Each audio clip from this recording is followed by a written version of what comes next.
শিৰোনাম চিঠি। এয়া বেজেৰুৱা দাইটি।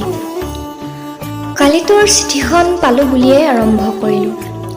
ৰত্নেশ্বৰ ককাইদেউ আহিছিল, তোৰ কথা ক'লে, লগতে লেফাফাটো দিলে। লেফাফাটো বৰ ৰঙাৰ দৰে অনুভৱ হ'লেও তেওঁ ক'লে, তই এতিয়া ভালে আছ? মই সদায় আকাশলৈ চাওঁ, কিজানি তই সৌ আকাশত উৰি থকা গাড়ীখনৰ পৰা দেখ বুলি। সামৰিলোঁ, আহিবি ঘৰলৈ।